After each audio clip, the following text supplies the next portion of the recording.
हम सीखेंगे हिंदी से लेकर के अंग्रेजी तक अनुवाद करने की प्रक्रिया। जो भी हम बोलते हैं, जो भी बातचीत करते हैं, अभी तक हिंदी में बोलते थे, अब उसको कैसे अंग्रेजी में बोला जाए, तो इसको बोलते हैं हिंदी से अंग्रेजी अनुवाद। तो देखिए, अनुवाद अगर आपको सीखना है तो सबसे पहले तो आपको एक पैटर्न होता है, पैटर्न सीखना पड़ेगा।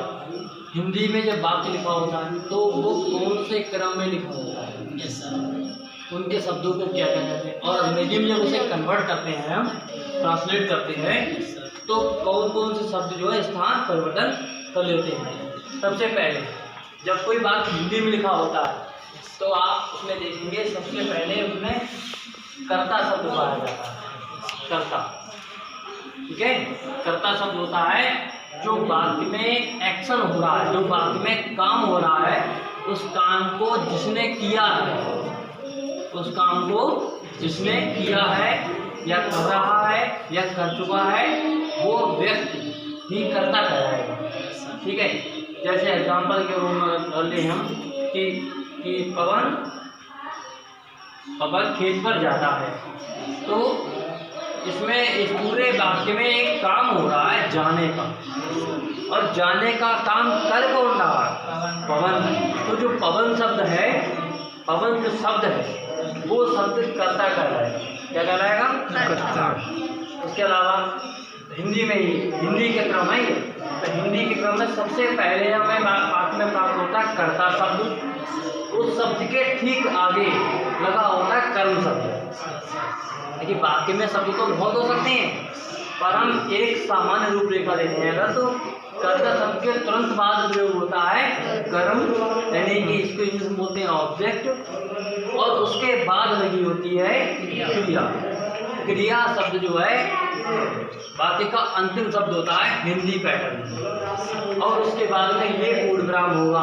मतलब पूर्णविराम की तो कोई फिक्स नहीं है ना, अगर आपका वाक्य इंट्रोगेटिव है, प्रश्नवाचक है, तो फिर नाम लगा होगा, ये बार लगा होगा, पूछने वाला होगा, ये लगा होगा, बताने वाला होगा, चाहे हाँ में बताया जाए या ना में बताया जाए, तो आपका ये पूर्णविराम लगा होगा। ठीक है, संबोधन का होगा तो संबोधन का मान लगा होगा, उसी तरीके से। तो समझ में आया? हिंदी की रूपरेखा क्या है? कर्ता, कर्म, क्रिया। कर्ता, कर्म, क्रिया।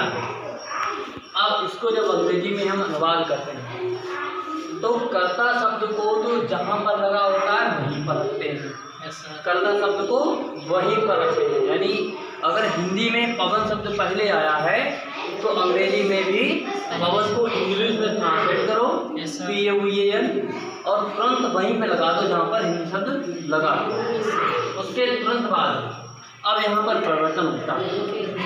जो कर्म हिंदी वाक्य में जहाँ पे कर्म शब्द का प्रयोग किया जाता है, वहाँ पर अंग्रेजी में क्रिया शब्द का प्रयोग किया जाता है।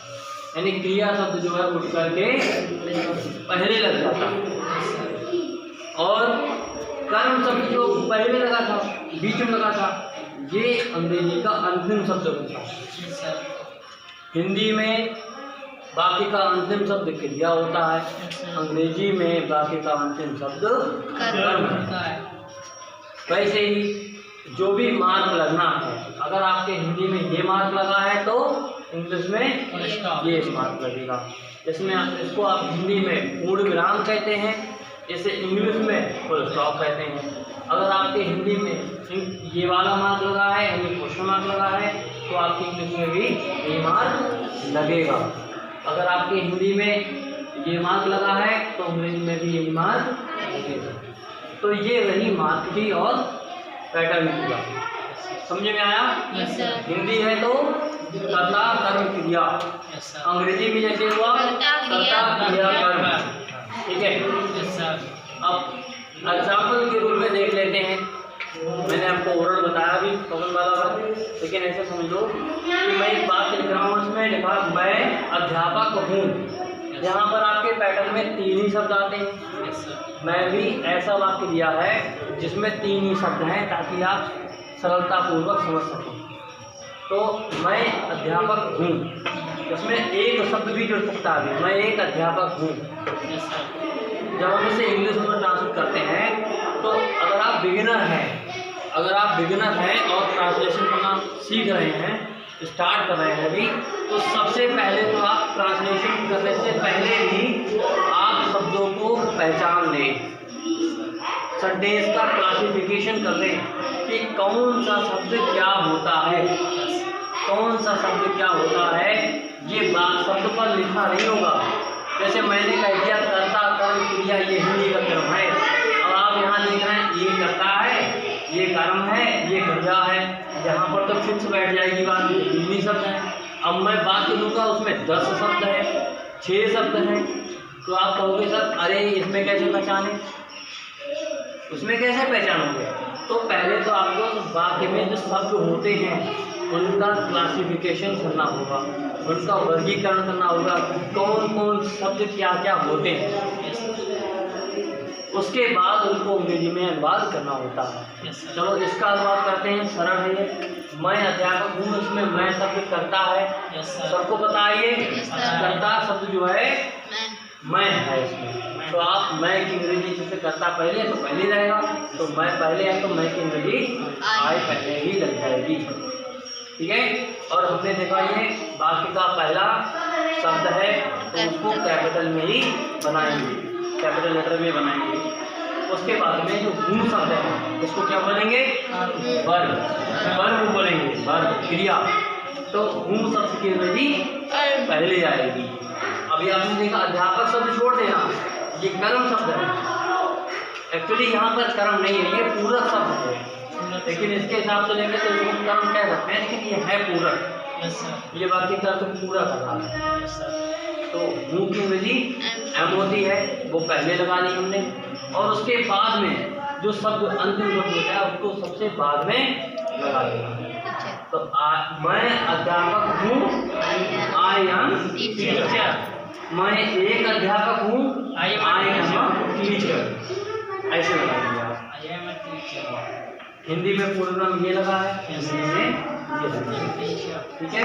एक और उदाहरण ले लेते हैं। वह एक गधा है, वह एक गधा है। तो इसमें वह जो है, वह जिसकी बात कर रहे हैं, वह जो है वो कर्ता शब्द है और पॉइंट करके बात की गई है, तो वह की अंग्रेजी दैट है। जब भी हम किसी चीज़ को पॉइंट करके बात करेंगे, इशारा करके बात करेंगे, वह मेरा खेत है, वह व्यक्ति है, वह करके जब बात करी जाती है पॉइंट में हो तो उसकी अंग्रेजी दैट है। उसके बाद में आप अब देखिए इसमें 4 शब्द हैं। अब आप कहोगे सर जी अगर आप शब्दों को पहचान नहीं पा रहे हैं, पहचान नहीं रहे हैं या पहचानना नहीं सीखे हैं, तो आप क्या करेंगे, ये हो गया कर्ता शब्द, ये हो गया कर्म शब्द, और ये हो गई क्रिया, और ये एक्स्ट्रा दे दिया सर जी, ये तो करोगे आप तभी गलत हो जाएगा।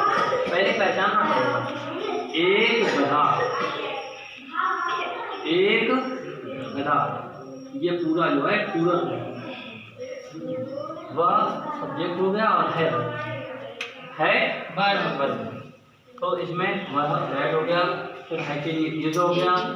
अब उसके बाद में एक गधा and S, that is an S. S की जगह आप एस के लिए मतलब जो शब्द है यहाँ पर उसके लिए और भी शब्द आते हैं, आप उनका प्रयोग कर सकते हैं।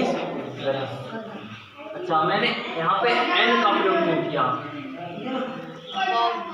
देखिए ए और एन इनका यूज वैसे तो मैं क्लास आर्टिकल की लूँगा, उसमें समझाऊंगा कि कब किनका किनका प्रयोग होता है, लेकिन सिंपली अगर आपको इनका यूज देखना है, साधारणता अगर प्रयोग देखना है, तो इन दोनों का प्रयोग जो है एक शब्द की हिंदी के रूप अंग्रेजी के रूप में होता है।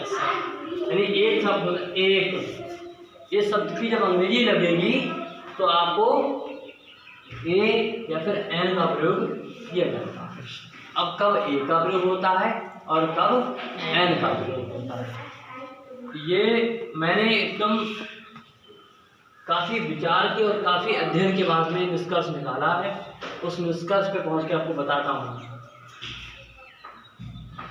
ए का प्रयोग, ए का प्रयोग आप वहाँ पर करेंगे जहाँ पर अंग्रेजी का जो शब्द है अंग्रेजी का जो शब्द है उस शब्द का सबसे पहला अक्षर, उस शब्द का सबसे पहला अक्षर चाहे कॉन्सोनेंट हो चाहे वॉवेल हो, इससे कोई फर्क नहीं पड़ता।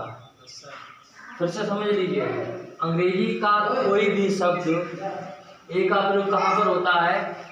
ए का प्रयोग अंग्रेजी के किसी भी शब्द से पहले होता है जिसका स्टार्टिंग जो है चाहे वॉवेल से हो, यानी ए ई आई ओ यू किसी से भी हो, चाहे कॉन्सोनेंट से हो, पर उसकी आवाज़ जो है जब उसका हम उच्चारण करें तो उसकी आवाज़ जो है वो व्यंजन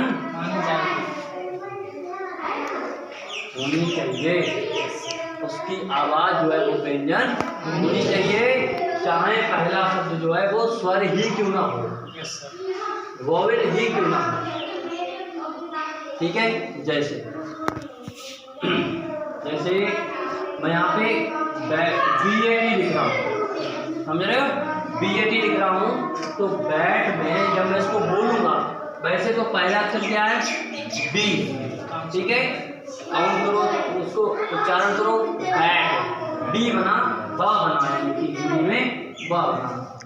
ठीक है, इससे पहले ए का प्रयोग होगा, यहाँ पर तो समझ में आता है। देखिए मैं लिखूंगा ये HONEST, जब ये रूल, अगर ये वाला रूल है कि शब्द का पहला अक्षर व्यंजन हो उससे पहले ए का प्रयोग होता है, तो फिर यहाँ पर क्यों नहीं होगा? HONEST है, पहला अक्षर क्या है? H है, तो यहाँ पर भी तो ए का प्रयोग होना चाहिए, नहीं होता है। क्यों? क्योंकि यहाँ पर H को प्रोनाउंसिएशन नहीं होता है, H साइलेंट रहता। तो आप जब इसको H साइलेंट कर देंगे तो बचा क्या? Honest, ONEST, honest, honest. तो जब ये इसका उच्चारण होता है तो इसका मतलब क्या है? ऑनेस्ट है पहला अक्षर स्वर, तो उससे पहले ये वाक्य हो जाएगा? नहीं होगा, नहीं होगा। समझ में आया?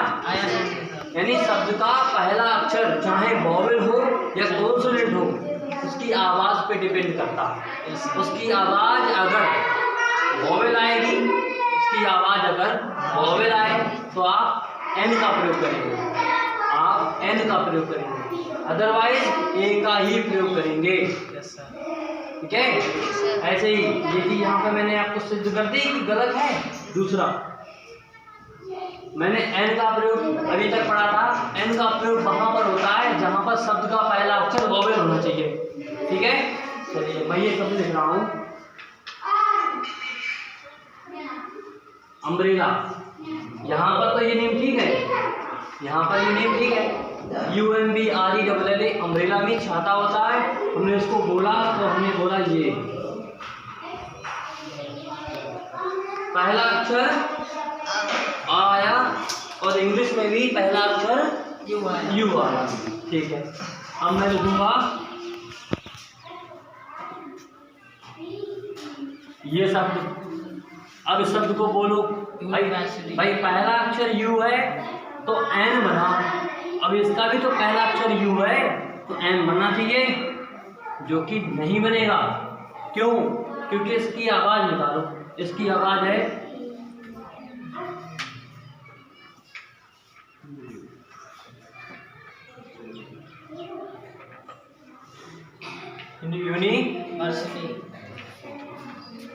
यूनिवर्सिटी। अब आप यहाँ पे पहला अक्षर कौन सा प्राप्त किए? या क्या है? स्वर है, व्यंजन है, तो इससे पहले ए का प्रयोग होगा, एन का प्रयोग होगा, ए का। समझ में आया? Yes sir. यानी इससे कोई फर्क नहीं पड़ता है पहला अक्षर व्यंजन हो या स्वर, बस आवाज पे डिपेंड करता है। कोई भी शब्द हो उसका पहला अक्षर व्यंजन हो या स्वर हो, अगर स्वर की आवाज आई तो एन का प्रयोग, व्यंजन की आवाज आई तो ए का। तो आशा करते हैं कि आपको ए एन का यूज समझ में आया होगा। इसके अलावा जो पैटर्न हमने आपको बताया हिंदी से अंग्रेजी ट्रांसलेशन का, वो समझ में आया।